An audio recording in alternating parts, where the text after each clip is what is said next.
Hello everyone, welcome back to the lecture. In this particular video, we are going to learn about that how to chain three of the most useful methods of array in one single problem statement. That is your map, filter and reduce. And this will transform your data in a clean and a very concise way, right? So let's start the lecture. So your problem statement is that imagine you have a list of product prices and you want to add the taxes. Now for adding taxes to every item, we need a map method, right? So we are going to map method in this particular step. And then we need to filter the item which are over the $50. And for that, we are going to use the filter method. And then in the end, we want to get the total sum of all the prices.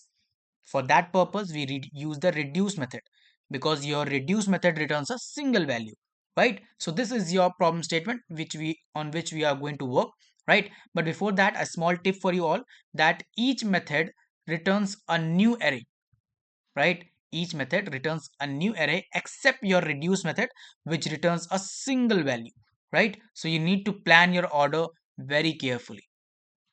Fine. So let's start the lecture with the problem statement. Means I explain you what the problem is.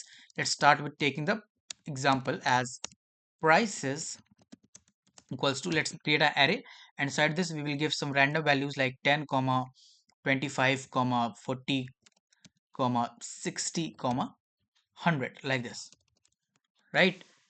Now for performing the operation and all the methods, what I will do, I will create another variable as const total equals to, first I will take the original array, that is prices dot, first we will do what, first we will do the map method, that is map,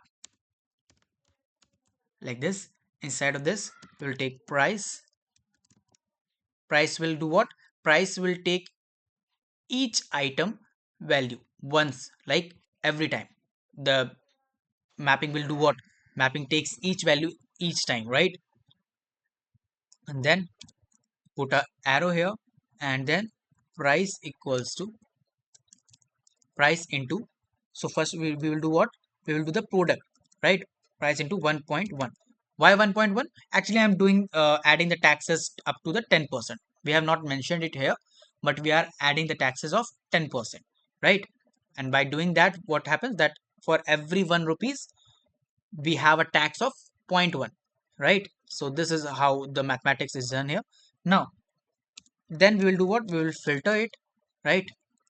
We'll apply the filter function method here, and then we'll write the price, whatever the price has been added up in the map function will go to where, will go to the filter. And here it, what happened that we'll add the arrow here, and the price which is greater than 50, right? And then in the end we will do the reduce, and then we put the bracket here, and inside this we will have two different argument, that is sum comma price, and then after that we will put the arrow here, and we will say the sum plus price, and then we do the accumulator as 0, like this. Fine. Now if I go and search for the total price, what happened, so console.log bracket, and for the total, let's see that what result we are going to get, right? So is this particular line of code is working properly or not, and that we are going to check.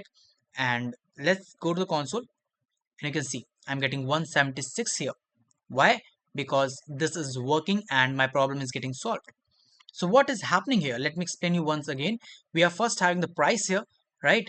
After that price we are applying the mapping on each item's price, and we are adding the taxes, right? So for every time we are multiplying it with 1.1. Why 1.1? If you have basic understanding of mathematics, then you can understand that if the tax is 10%, right, in that particular case we will have price plus price into what, 0.1, right?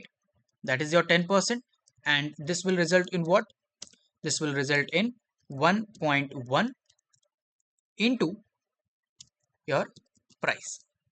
Fine. And that's what we are doing here. I hope you understood that what is actually being applied here.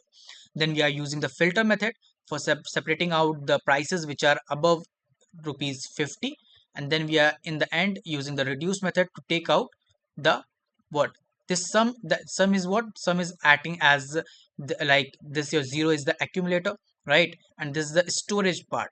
So every time the price is whatever the price we are actually using in the time getting added to the sum, and in the end we are getting a single value, and that is what, that is your 176, and that's your answer, right? So we did what we did the chaining of three different and the most important method, that is map, filter and reduce. I hope you understood that how we use this method to get the result in a very clean and a very concise way, right? So this is all for today's video. Thank you so much for watching. Goodbye.